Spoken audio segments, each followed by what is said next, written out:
evening, cult members, and welcome to Pop Culture Cult. I'm Sean. I'm Janice. And welcome to our spoiler review of episode 2 of Loki called The Variant. Yes. Dun, dun, dun. So spoilers, if you haven't watched the episode, go watch it. Pause. Go watch it. Come back. I want to start with the conversation that we had with last week. It was kind of a character study of Loki and how we felt like he was not his redemption tour, but maybe his the 2014 2012 version of Loki having to learn on his own that he actually turns out to be a good guy, somewhat right. neutral good. Right. And so that was a big character study for Loki last week. This week, the Loki that we all know and love, the God of Mischief, was in full force. Yes, but I think that there's still... I definitely felt,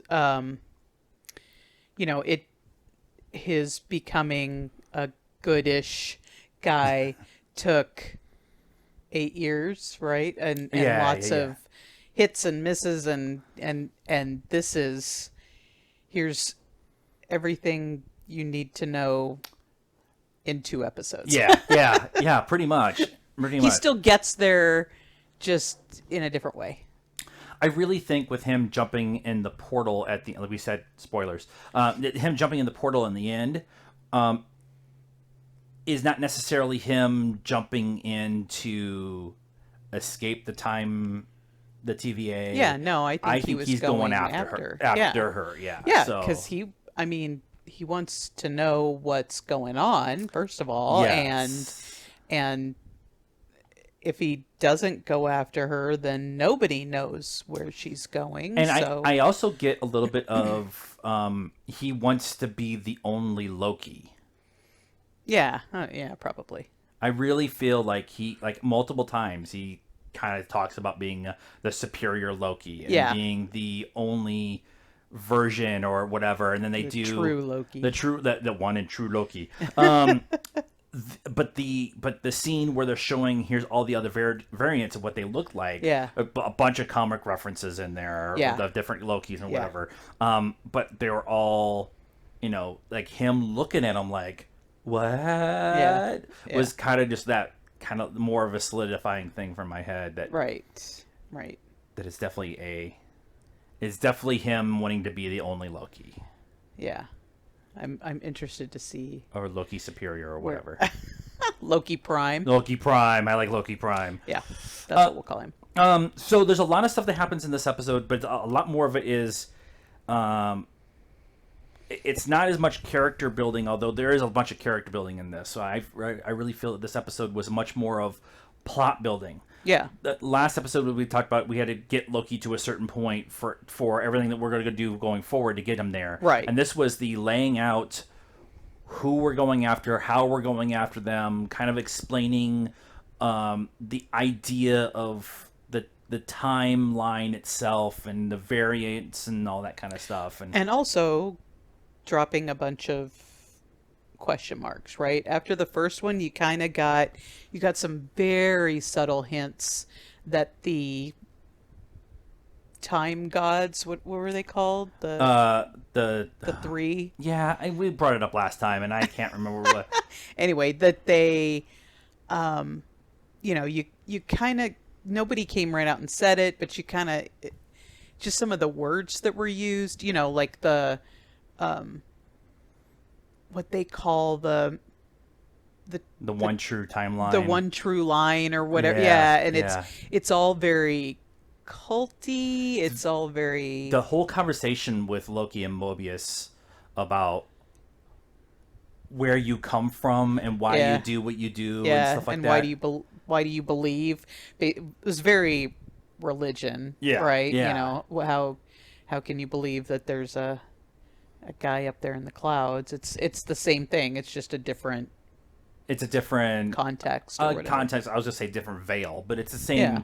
Yeah. It's the same kind of concept that they are having this, at least in that particular conversation, a deep philosophical conversation of, do you believe that they are the true controlling beings of the entire universe Right. and everything that we know, and what happens when we get all the variants caught up at the end of time? What happens when we get to the end of time? Is it Right.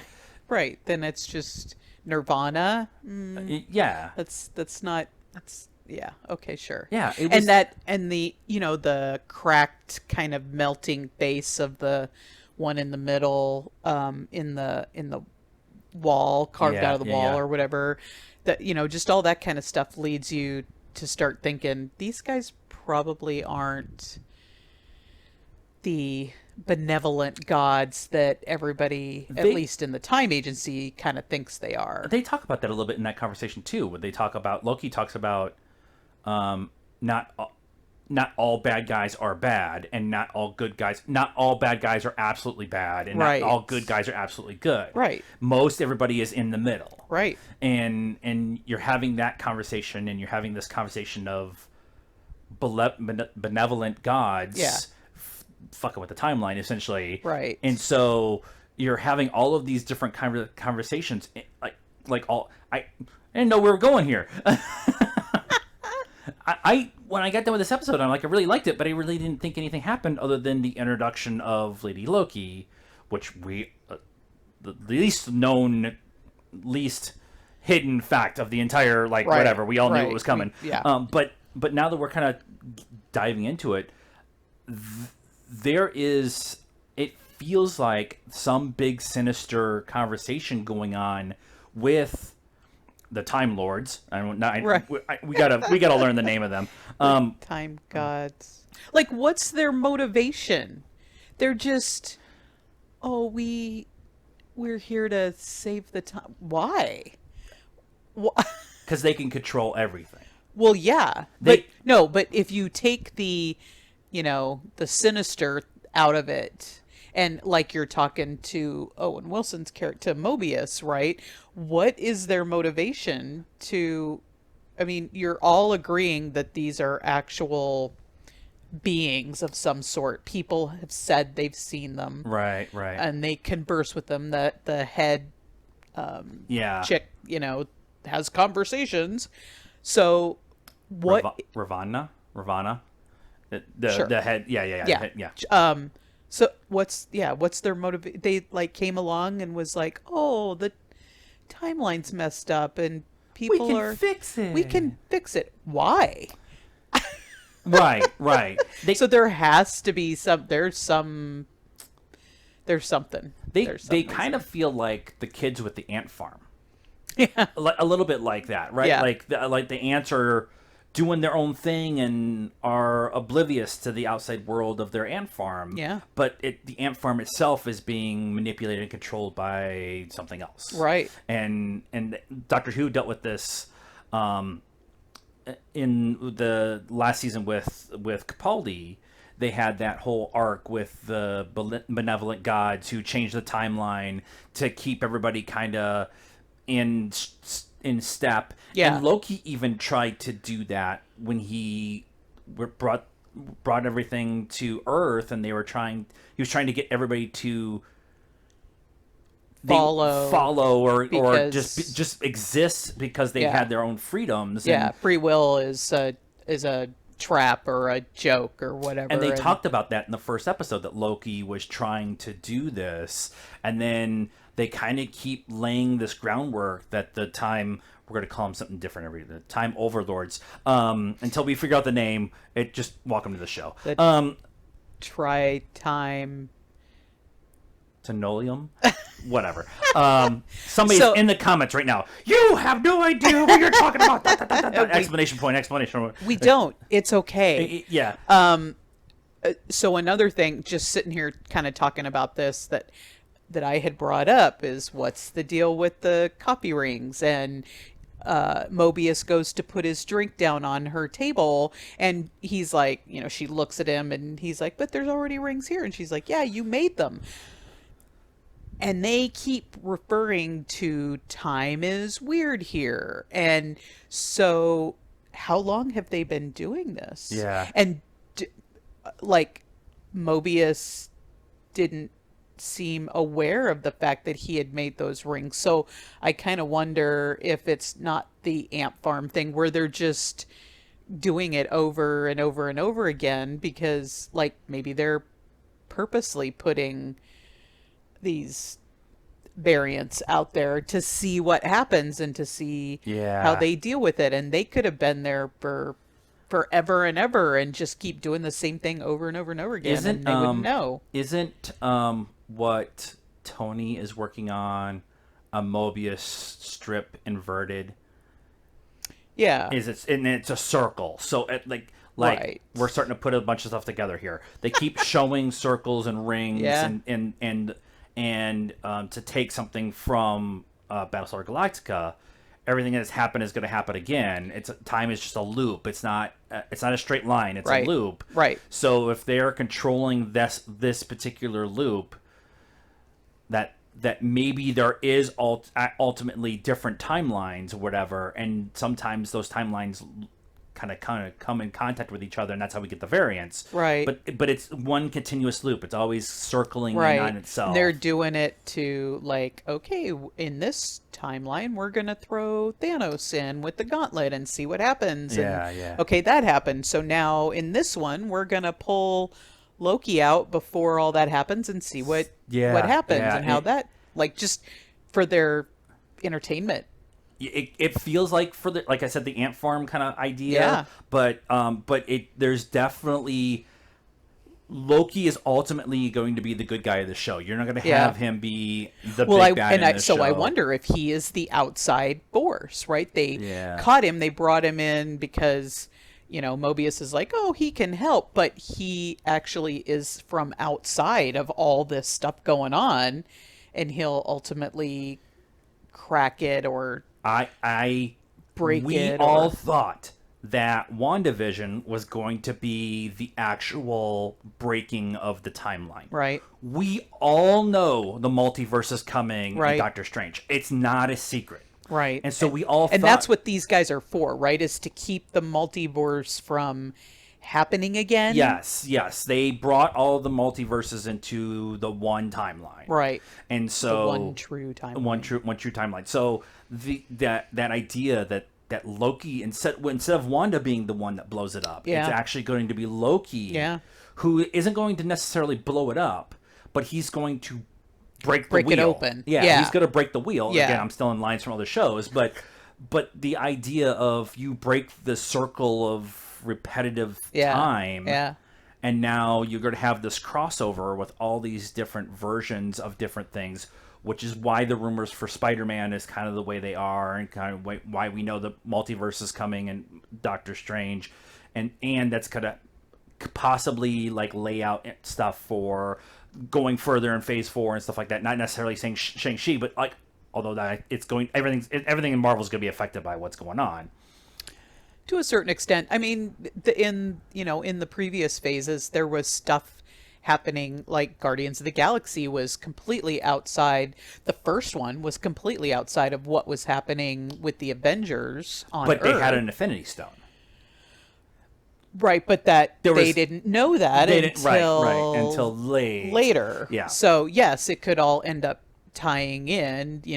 Shang-Chi has to fight some baddie or whatever 3 movies down the line, but it doesn't immediately have to Yeah. have anything to do with it. It's just very interesting, and we have the Eternals, which is all cosmic, and what Right. that's so they're gonna blow up the timeline in Loki, and then we still have 2 movies before we even get to next year and all this stuff that's coming. So they're kind of laying this groundwork of time being messed up because they mess with time in Endgame.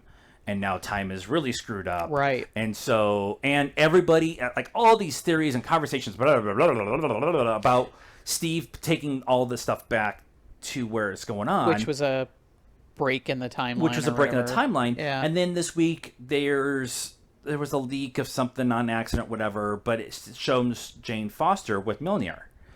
And so now everybody's like, how did Steve take it? Did he take it back to Dark World timeline, and then how is Love and Thunder going to be affected? And But she could have Mjolnir from whenever.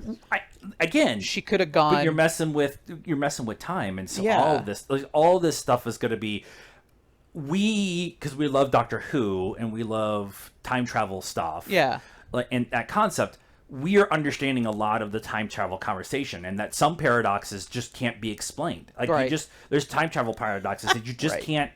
It's the grandfather complex. You can't explain it. It's just you have to be able to accept that the actual way things are going is the way it's supposed to go. Well, and they No matter did what. that in Endgame when Yeah. Thor went back to Asgard and summoned Mjolnir.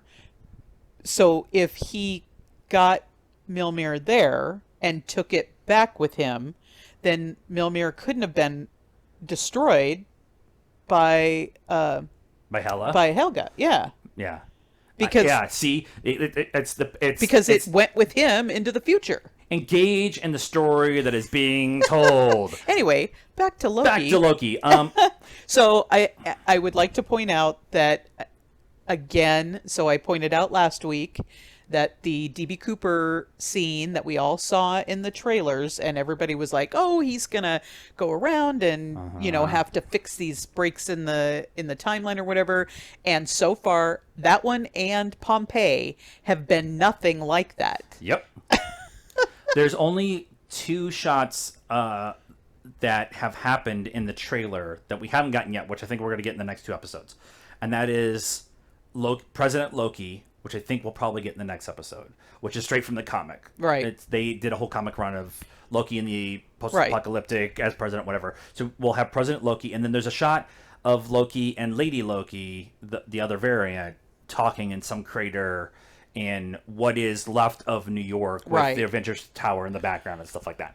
Right. So those are the 2 big shots that are left, and Right. I'm like, I have questions, like what's going to go on there? And sending those time fixer thingies, whatever, in through all those different doors opens all that up. But that's gonna probably be him chasing her around. Yes, right. That's what I get. Yeah. But what everybody thought was going to happen with those scenes, at least so far, is completely, they're almost throwaway.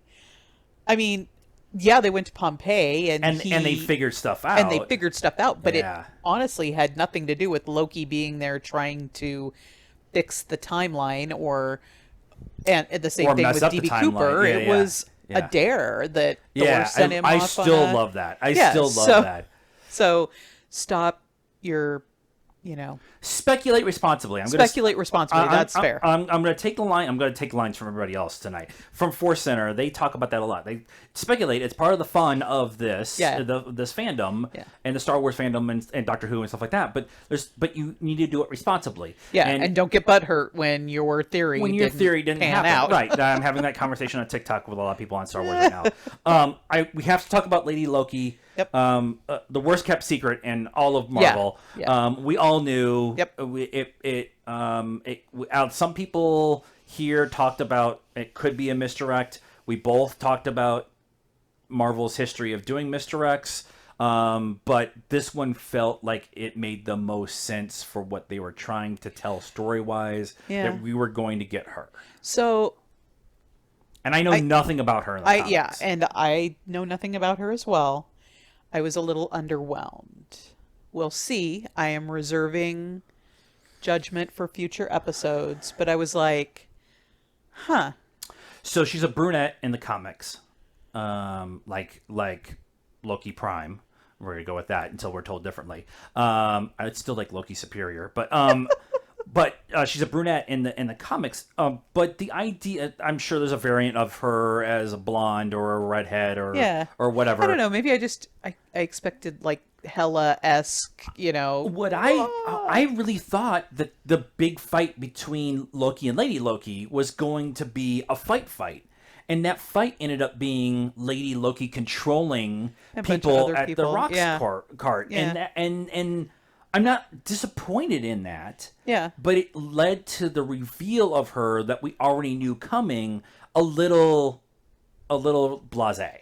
Yeah, and she was just a chick in a Loki headband, in a horn headband. Yeah, You know, yeah. it was like, oh, okay. So it wasn't the big we'll see. monstrous helmet that Loki's got. Right. But You just kind of, I don't know, for her first unveiling to Loki, not even just taking the audience out of it, her first unveiling of herself to him, you'd think she would have been like, you know, like he did when he walked into the store. He went like this and now he's dry, Yeah. right? Can't she just be a little more Yeah. spectacular? It's Loki. yeah, yeah. It is very possible that she's not that type of Loki too. They did a little bit of the exposition jump with her jumping from body to body, Yeah. talking to Loki and stuff like that. And her like jumping and leaving is kind of the hit and run away kind of style that Loki's really good at. Yeah. But it's possible that, I'm not saying it's going to happen, but it's possible that she is just if she really knows what the timeline is and what the TVA and the time lords of greatness of Triplets. time, The time triplets. time triplets, if she really knows what they're doing, her messing with the timeline itself isn't necessarily vicious or evil or doing anything bad. Yeah. She's actually trying to do something good. Yeah. And maybe she knows their secret. And maybe she knows their secret, and that would make it. Then, so her reveal of, "Hey, it's me. Yeah. It's a female version of you," is not the biggest reveal that we're gonna get. Yeah. You're in Yeah, because it really wasn't a reveal. Everybody knew. Really, yeah, it was a reveal to the characters, Right. but not a reveal of the character to the story overall. Yeah. Is what I guess is the best way to put it for me. So Sure. But I do like the idea that we have the two of them pitting their wits against each other, back and forth, in the whole scene at the Rocks cart thing. And I like that idea of they're just as equally matched with each other. It's going to come down to moral decisions, I think, is what it really was going to come down to. And I think that could be fun. Rock's cart, the different Lokis. I'm trying to think. There was a ton of like little Easter eggs. I'm sure New Rockstars has got it all figured out, or they'll heavy do all the spoilers Easter or eggs. whatever. Yeah.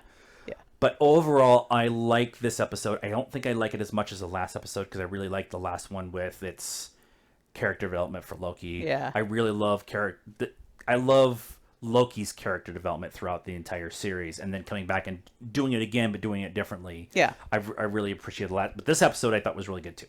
Yes. I liked it. I liked it. And Owen Wilson needs to be in everything. Now that he's back, he can. He's so good witty against Tom Hiddleston. Like, just they have such a chemistry that it just is so natural. Yeah. And I just like the two of them need to be in a Wes Anderson movie together or something like that. Like it's just so. That is our thoughts on Loki episode 2 called The Variant. Let us know what you thought of the episode and our reaction, review, conversation about it in the comments down below. Please be nice. We don't remember what the overlords of time and space, circuits of time people name is. We'll figure it out. So please be nice in the comments down below. Like this video, subscribe to the channel, hit the bell for notifications. Follow us on all the social media stuff: Facebook, Instagram, Twitter, and TikTok. Links are in the description down below. And until next time, cult members, good afternoon, good evening, and good night.